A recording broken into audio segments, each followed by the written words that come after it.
Hey, everybody. If you are as obsessed about human design as I am, then you are in for a treat because I am bringing on my friend, Vickie Dickson, who is an expert in human design. She and I have this beautiful conversation that you're about to hear all about your voice and stage and who you are here to serve and how diving into your human design actually will reveal those secrets to you. So let's get on to the show. So, welcome everybody. As I kind of mentioned, I dropped a little hinter over on IG stories. We're midweek. I'm recording this special podcast episode with a very special guest, and Vickie. And you probably have heard me talk about every once in a while that I'm obsessed with human design, and I know just enough to make me dangerous, fairly dangerous, actually. I can't even scratch the surface, but I met Vickie this summer and she's just been teaching me a little bit about human design, and we're both manifesting generators, and we just thought it would be really like a lot of fun just to talk about podcasting because she just launched her podcast and called Unjaded, by the way. And why not talk about our voice? So Vickie, say hi and tell everybody, give me your elevator pitch. Hi. Well, I am a human design specialist, and I work with women who are ready to just really align their businesses, their lives, their relationships with how they're meant to show up in the world, because that makes it a whole lot easier to not wreck your life. And I think the one thing that I've learned from you is that human design is not, here's your type and like here's all the stuff about you, but more, like that sort of reminds me of like the Myers-Briggs or the disc. There's only like four. With the disc there's only four personality types. With the Myers-Briggs, they've broken down it into 16 personality types, and like here you are, like it's almost like rubber stamped. Whereas like with you, I'm like, because I've done readings before, I've paid for readings before, and I'm just learning from you. It's like, oh, there's all these little nuances about each and every different type. So it's just been so damn interesting. What got you into human design first? That's hard to say. I have a hard time with that question because so it was in a couple of programs that I was in. I had, exposure to the human design world. And I thought that's interesting because I too love personality tests and all those things. And I ended up having two readings as well, different readings at different times. And then I'm like, I still don't know what made me decide to study human design. I don't know at what point I was like, okay, I have to dig deeper on this. But I did. I did have to dig deeper, and I did dig deeper. And it just changed everything in my business. My background is in holistic health. So I had a holistic health practice at the time. And the thing that every single woman who came through my programs was struggling with at the core of it was really unfulfilled expectations, not knowing their purpose, feeling like they were missing the mark, feeling like they were running out of time. And human design gave me this beautiful tool to be able to say, okay, let's dig in here and see what we can learn about you. And like you said, it's all about the nuances. I can't stand when people use human design as a diagnostic tool. You're a manifesting generator, so whatever fill in the blank is for you, or you're a projector, so you're going to be tired. There's so much more than that. Yeah. So we're going to segue this into podcasting, one, because this is a podcast, but when I decided to launch my when I was just like, all right, I'm going to launch a podcast, I went all in, and within 6 weeks it was live. And you were like, yep, that's just what manifesting generators do. And you did exactly the same thing, which I think is so Yes, funny. ma'am. You were just like, I'm doing this. And Yeah. boom, like, here's the date that it's going to go live. And I was like, and I'm sitting on the sidelines. And I wonder if people thought this about me, but I'm sitting on the sidelines and I'm like, shit, that was fast. But it doesn't feel fast to me. Did yours feel fast to you? No, I don't think it did, because there's No. so many things to be doing at the same time. But you released 6 podcast episodes. at once? Seven. Seven Seven today. today. All right. So 7 went out today. I think I only did like 4. And one of them was a trailer, Wow. which was really only, which was my guy just trying to get us onto iTunes. But I love podcasting. But I had you. Yes. Yeah, you had me in your ear on Voxer constantly to tell me, oh, and do this and don't forget that. And then there's always this, I'm always that option person. Like, this is what's funny, and you probably experienced this in the past 6 weeks. Whenever my clients come to me, and they'll ask me like a question, my most common answer is yes, and it's always like, that'll work if this is what you want to do. But then there's this other option, just in case you want to do this. Like, I always have like all of these options. So you probably heard all my options the past 6 weeks. And manifesting generators take all the options and do them all at the same time. Because there's always lots of different ways to share your voice. And so my very first podcast recording, I remember, and I was able to, like, I have a walk-in closet, so I was able to record in my closet. And I remember just starting the first couple of minutes, flubbing up. And I literally remember coming out of the closet and I was just like, I can't do this. And then at the same time, I was just like, LaurieAnn, your podcast recording muscle is weak. As a matter of fact, you don't have one because you've never done this before. You know, I was trying to give myself some grace because I was being hard on myself. Like, you walk out on stages and talk to audiences filled with people. You can't talk to a few sweaters, you know? And I mean, that was hard. So how was your first couple of episodes? Did you have that little bit of like, I've got to get my feet wet here? Well, I'm glad I had someone that I could message on Voxer and say, LaurieAnn, for my first couple of episodes, because they were rocky for sure. The audio was rocky. I didn't know that you needed to be in a walk-in closet or a blanket fort or something like that. And, the sound and just, kind of knowing what you want to say, but as a Manny Gen, not being too scripted, being able to go on the fly. Like, I feel like for manifesting generators, we need more point form information that we can just kind of roll with and see what comes out of us in order to say what needs to be said. The trick is learning how to do it in a concise way. So that's going to come over time, right? It's that podcast building muscle, and, having someone who is a speaking coach doesn't hurt. But I got to say, I've already listened to the first few episodes and they sound spectacular.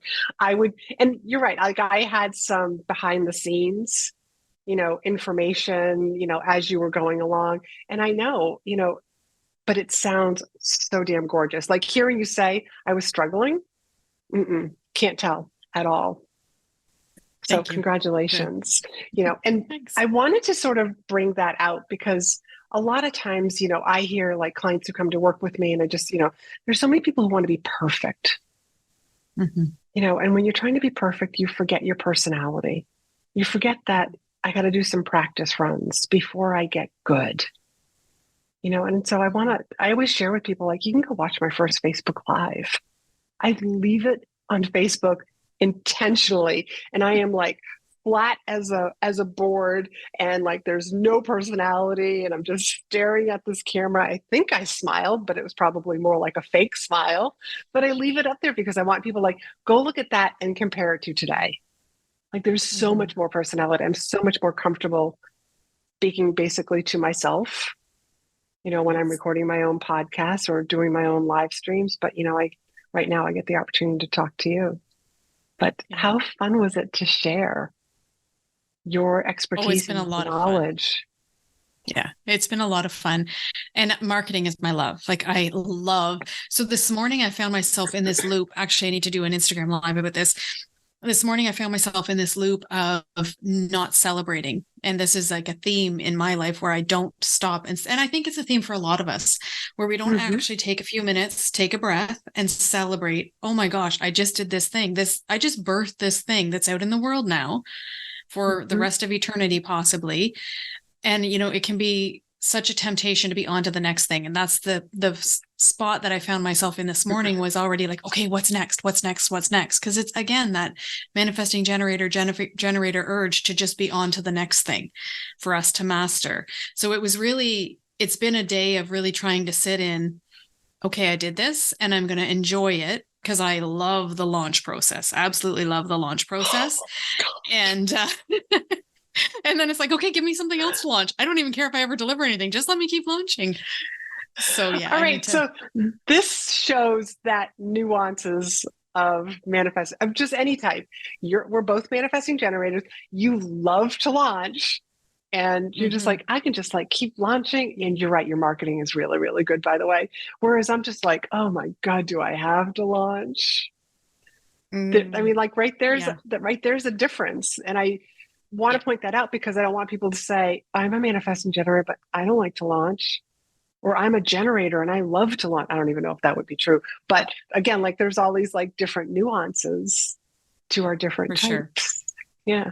For sure. So let's talk about speaking, voice, your message, because your podcast, well, actually, I mean, there's so many different things that I want to talk about.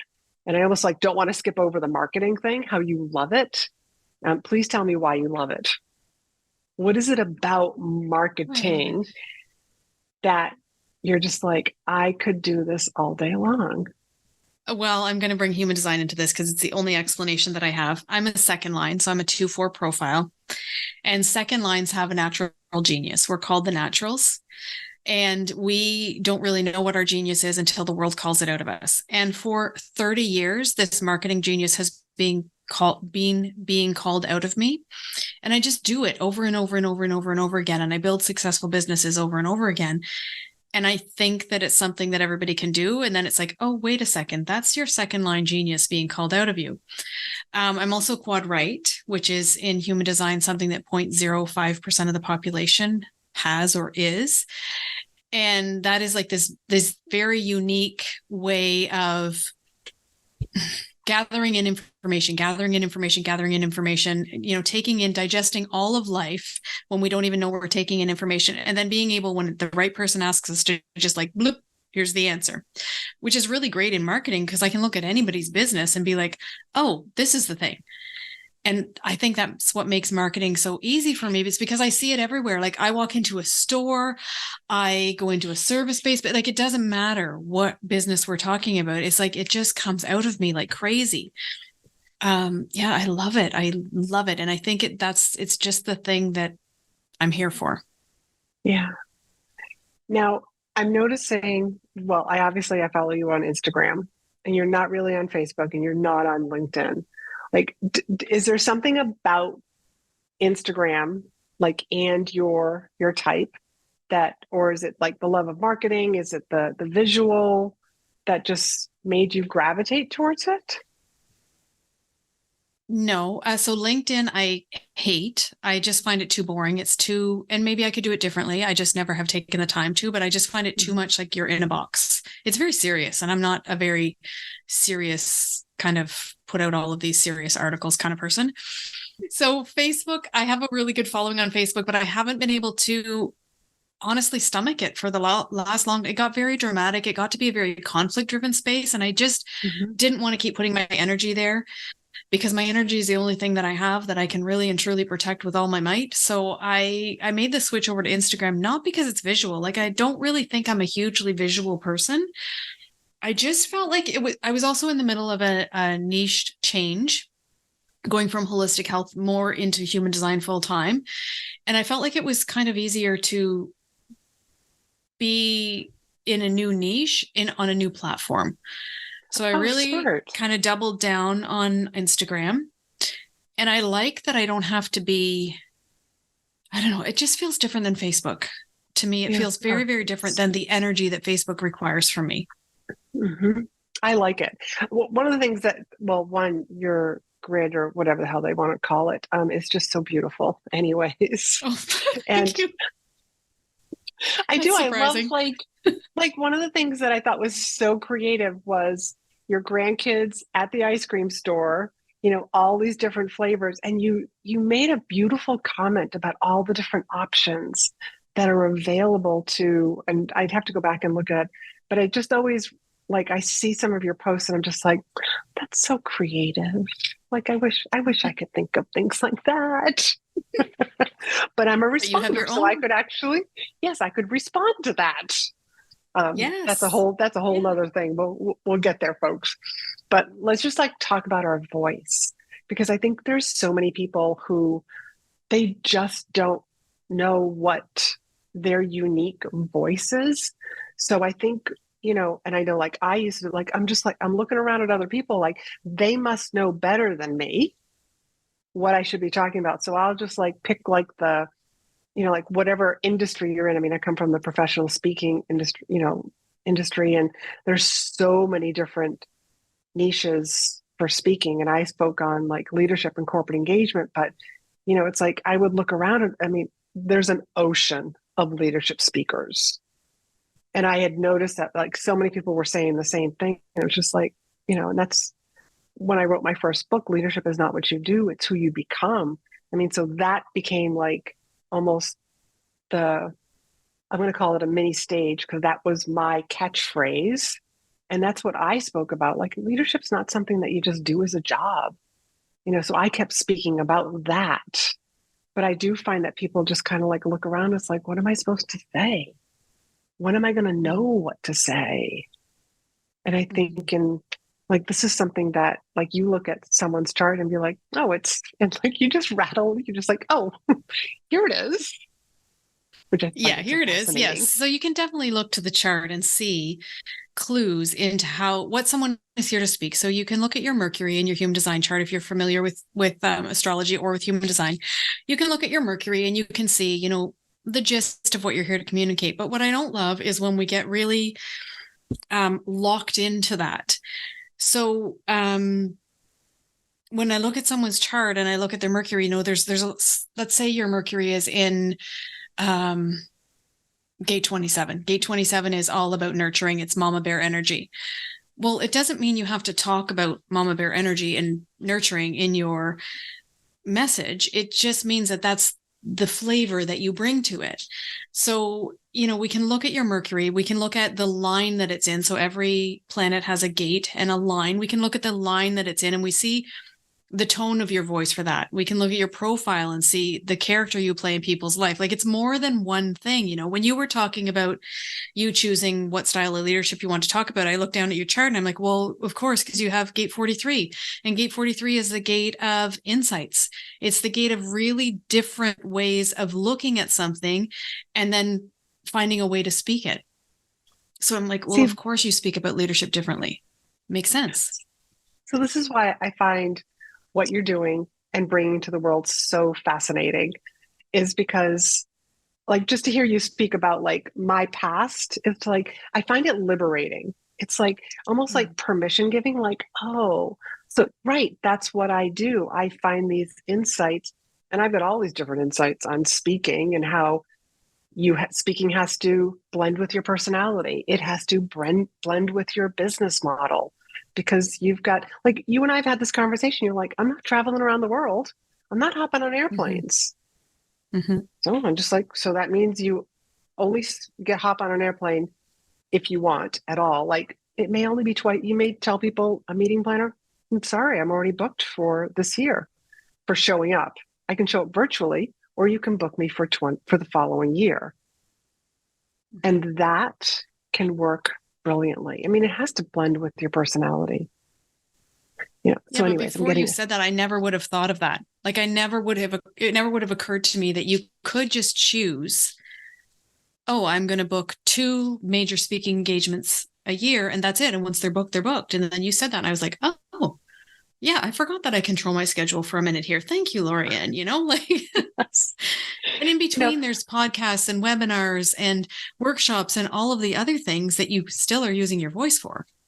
yeah. And virtually speaking. I mean, now conferences are set up for, not all their speakers are showing up. It's like you Mm. could be, because you literally could have been booked.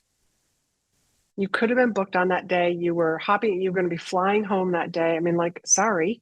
Like I can't, or like, but I can do this if you wanted to like almost like rearrange the speaking schedule. I'll do it from my hotel room before I have to head to the airport. I mean, there's so many different options now. But anyways, this is getting into that. I'm here to open people's eyes that there's always different ways to actually incorporate speaking, as a way to get your message out there, to start sharing your voice. Yeah. Let's talk more about this whole voice thing. What is something that you have found with the clients that you've worked with about them discovering their voice? Well, for me so far, it's not been about, coaching them to speak in the same way that you do. It's more about finding the actual message in their design and uncovering the layers of conditioning or the ways that they were told that that was wrong for their whole lives so that they could speak. And it doesn't mean like maybe they will never take a stage, but they need to be able to write the copy on their website. They need to be able to have people recognize them on their Instagram. They need to be able to, message in that way. So for me, it's been more like that.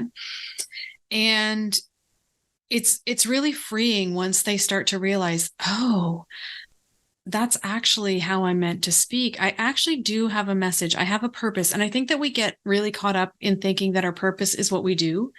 And in human design, we talk a lot about your purpose is who you be. And if you are standing in who you are, and you know what you're here to speak, what you're here to communicate, and which we can find in your human design chart, who you're here to communicate it to, and the role you're here to play in their life, all of a sudden your Instagram message isn't that hard to write. All of a sudden your website copy isn't very, very difficult to write because you're writing from a place of who you really are. And you're okay with that. You will draw your own fractal to you, and the rest you can leave. You're not for everyone. I'm not for everyone, and we have to be okay with that. I really like how you reminded me of that. That's what our voice is. Our voice is not just speaking. It's not just your catchphrase, it's and it's not just tone. Like I think it almost depends on like who you're talking to. Like if you talk to like a brand specialist, they're going to be like, oh, your voice is the tone of all of your copy. I'm going to like, be like, well, it's like when you're speaking, physically speaking, but just hearing you like remind me of it's everything. It's everywhere. I mean, we're always speaking and sharing our voice, sharing our message. And I mean, I'm here just to tell people to encourage them to share more of it. To me, I just feel like that's the only way that the world is going to change is by more people speaking up and listening.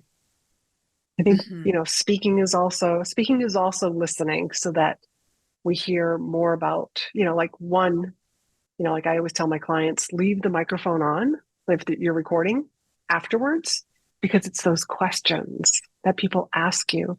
It's the comments that people say to you after you're done speaking. It's the comments that are in the chat that that's gold. What else does my audience want? What else do they want to hear more of? What else do they want to hear me speak more about? So to me, voice is also a little bit of listening too.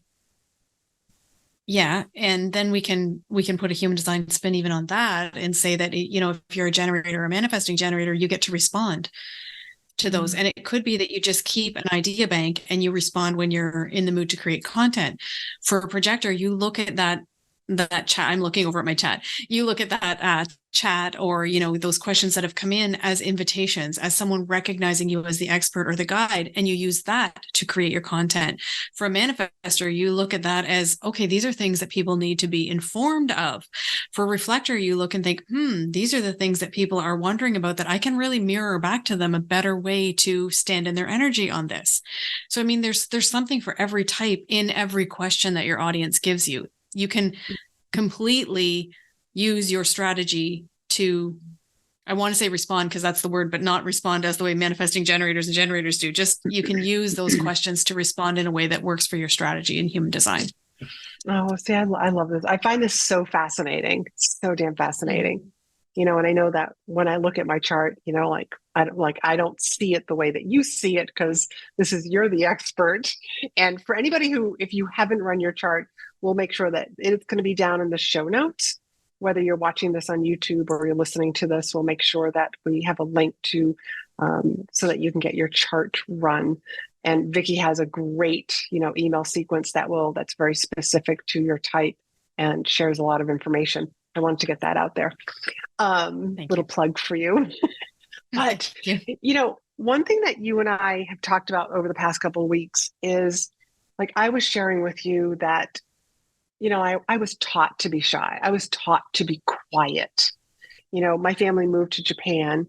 I was 5'10" when I was 13 years old living in Japan. I could see from one end of the train to the other end of the train during rush hour. I was the tallest one, and people would be like, "You're only 13," but I learned to be quiet.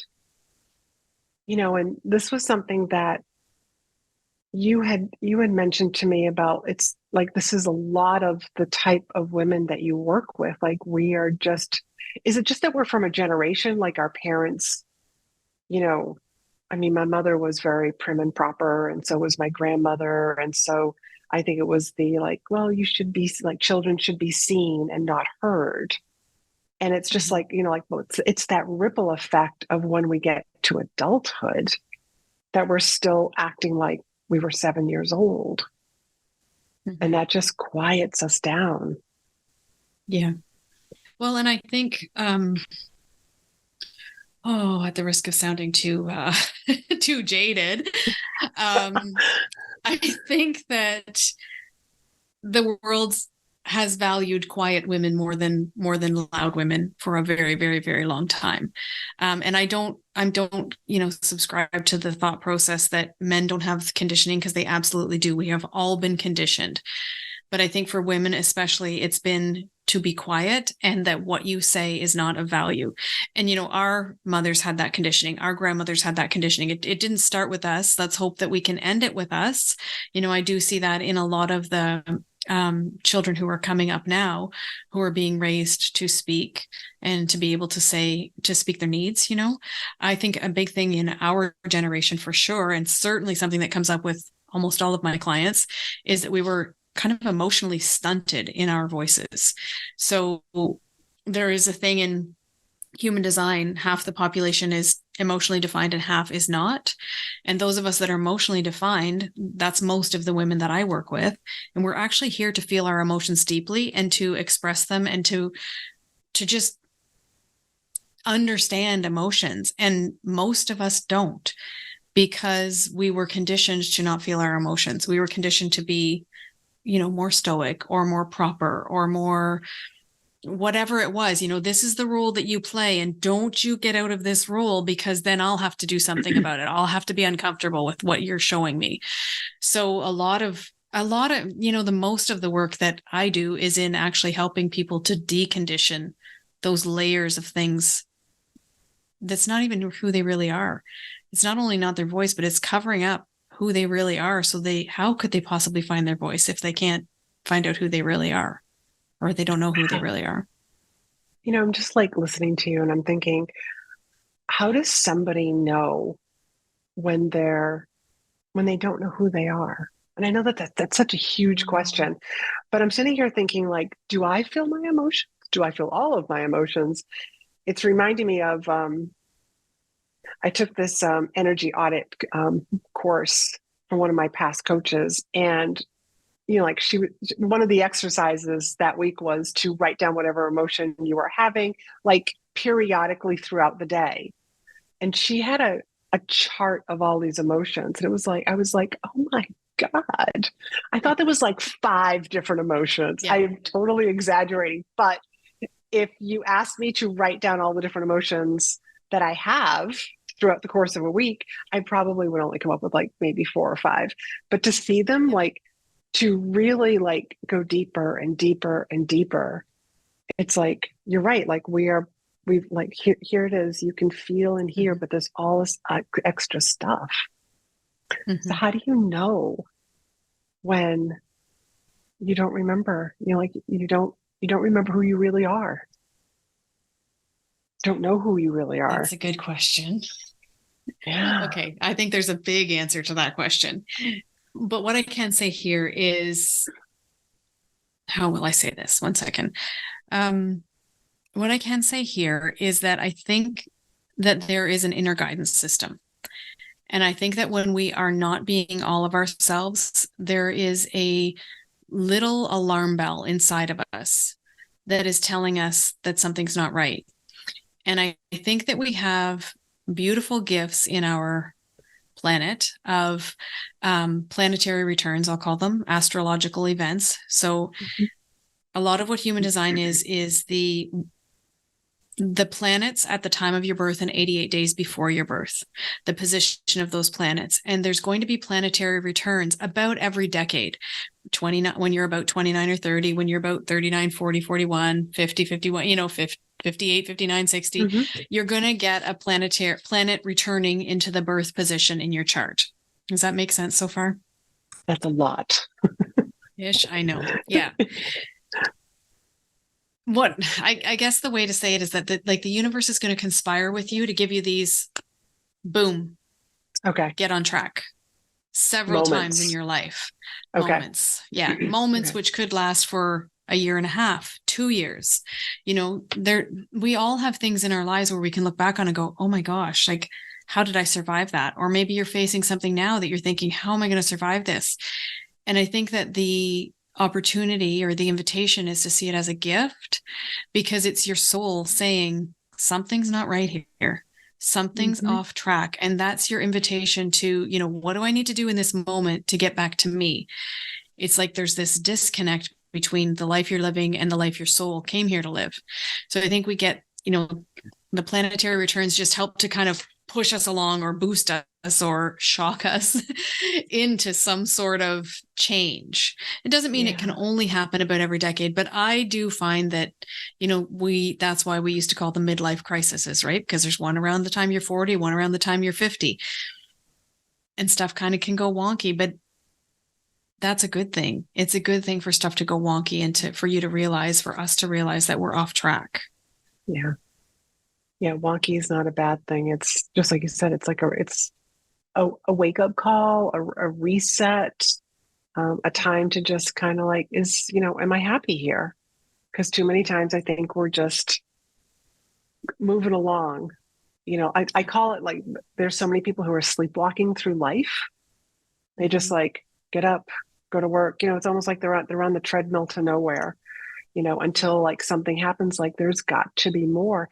I do remember, and you're going to look at my chart now, as I say this, in my mid-20s, I actually said to a boyfriend at the time, God, is this all there is to life? That you get up, you go to work, or like in my case, it was like, I get up, I go exercise, I go to work, I come home, I make dinner, I go to bed, I do the same thing the next day. And for him, he was so happy with that. He was just like, he just like looked at me like, no, I think I was making dinner, but he was just like, what's wrong with that kind of routine? Where I was just like, oh my God, there's no variety in this. But that did happen. Like in my mid-20s, he was also the person who I brought home a book from Barnes and Noble. This is before Amazon, folks, and he was just like, another book? It's either the book or me. Let me tell you, he didn't make the cut. Wow. Yeah. But I do feel like I had that first wake up. Yeah. Like when I was in my 20s. Yeah. And not everyone answers the call that early, right? Yeah. And I think that's what started. Go ahead, sweet. When you look at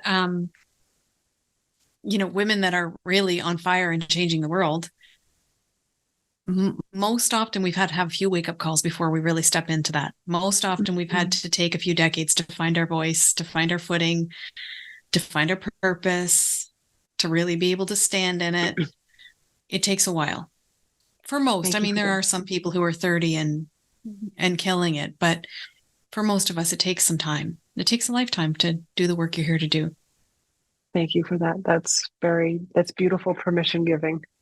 But yeah, it does take time for us to find our voice, strengthen our voice, and find the people that we're here to speak to. But I think the bottom line is like, don't be afraid. Don't let fear get in the way. I mean, I'm such a like, I don't want to be in my deathbed and then be like, damn it, I wish I had, Yes. what stopped me, like from then, what stopped me back then that I didn't speak up because I really don't want to have those regrets. I have a friend's small child that it sounds like he's being bullied at school. And like, I so badly, like, I got to go tell him my story of when I lived in Japan, when all the girls Mhm. just one day I went to class and nobody talked to me, and that was, yeah, Yeah. that was one of those very life-changing moments. But there was, I just called them mean girls because I didn't know what bullying was back then, Yeah. but that's basically what was happening. But Yeah. but I didn't, that too also taught me to be quiet. I mean, Hmm. that was a sort of reinforcement that I was getting. Nobody wanted to talk to me. Nobody would even look at me. So it was just like, I just had to stand there and be quiet. And I just read a lot of books. Well, it feels like quiet is safe, right? It's it's not in the long run of things, it's not, but it feels very much like quiet and just keeping your true self to yourself is what's safest. I mean, it's scary to do a podcast or a webinar or get on stage or, take the next step in your business. All those things are scary. So it feels like it's safe, but that it's not really safe to stay where you are. No, because then there's that voice that's inside of us. It's just like, I mean, most of my clients come to me who consider themselves to be shy, but they're Mm-hmm. like, there's something inside of me that wants to speak. There's something Mm-hmm. inside of me that I need to share this message so other women will benefit. So, yeah, staying safe and staying quiet. I think in the long run, just like you said, like it hurts us and it becomes a habit. And so it's time to break out of that habit. And, I'm here to tell everybody, like, you can teach your nervous system new tricks. You can teach yourself to like go live on Instagram or Facebook or start creating videos or reach out to a meeting planner, that is looking for speakers for their conference, for their meetings. And, especially if they have a group of people that's your ideal clients, go and speak. You have I mean, I just want to like tell everybody, like, you have so much that the world needs to hear, so much Mm-hmm. knowledge. Share your story, share your solutions. There's so many people that are out there that are just dying to hear what you have to say.